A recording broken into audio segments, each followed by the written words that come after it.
13 दिसंबर 1946 को भारत के पहले प्रधानमंत्री पंडित जवाहरलाल नेहरू ने संविधान सभा में एक महत्वपूर्ण प्रस्ताव पेश किया, जिसे हम उद्देश्य प्रस्ताव के नाम से जानते हैं। इस उद्देश्य प्रस्ताव में 8 महत्वपूर्ण बिंदु थे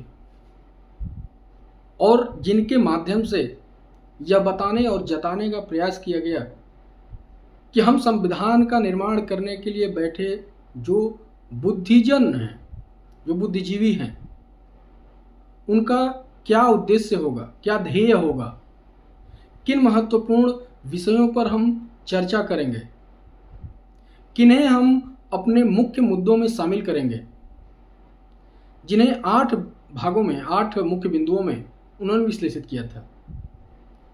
उन्होंने कहा कि भारत एक संप्रभु राष्ट्र होगा, भारत एक स्वतंत्र गणराज्य होगा, जिसके शासन एवं प्रशासन का संचालन करने के लिए हम एक संविधान का निर्माण करेंगे।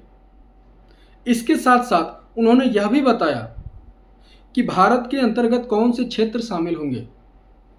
ऐसे सभी क्षेत्र जो ब्रिटिश भारत, ऐसे सभी क्षेत्र जो भारत के देशी रियासतों में शामिल हैं, तथा वो क्षेत्र भी जो भविष्य में भारत के राज्य क्षेत्र को स्वीकार करते हैं, भारत के शासन को स्वीकार करते हैं, उन सभी को शामिल करके एक अखंड भारत का निर्माण किया जाएगा।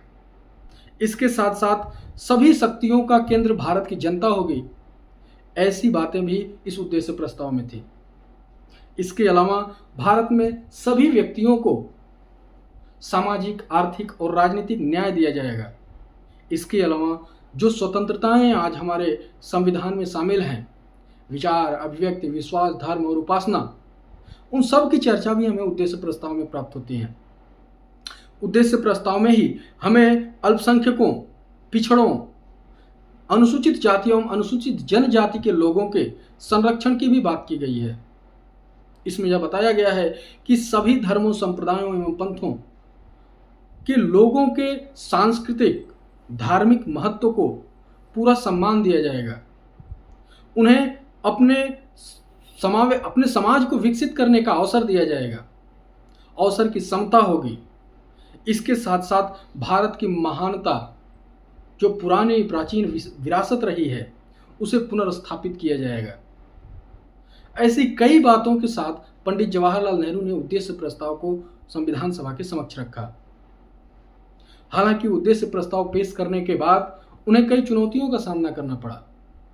उन्हें M.R. जयकर एवं डॉक्टर भीमराव अंबेडकर ने इस बात को सूचित किया, इस बात से अवगत कराया कि संविधान सभा का एक महत्वपूर्ण भाग, जिसे हम मुस्लिम लीग कहते हैं, वो आज भी संविधान सभा में शामिल नहीं है।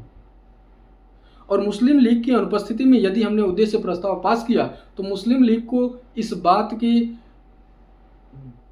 का ठेस पहुंचेगा, इस बात का दुख होगा कि जब उद्देश्य प्रस्ताव पास ही हो गया तो हमारे इस संगठन में, इस सभा में, इस संविधान सभा में शामिल होने का क्या मतलब, कोई अर्थ नहीं रह जाएगा।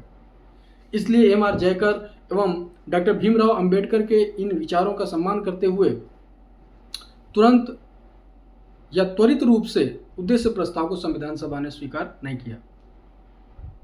जब 19 जनवरी 1947 को मुस्लिम लीग ने इस बात की घोषणा कर दी कि अब वो कभी भी भारत के संविधान सभा का भाग नहीं बनेगी, तो उसके बाद 22 जनवरी 1947 को संविधान सभा ने पंडित नेहरू के द्वारा पेश किए गए उद्देश्य प्रस्ताव को स्वीकार कर लिया। इस प्रकार भारत के संविधान के एक आधारशिला बनी।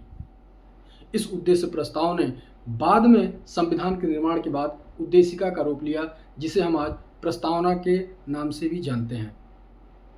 यही प्रस्तावना, जिसे प्रियम्बल, उद्देशिका या फिर संविधान की कुंजी के नाम से भी जाना जाता है।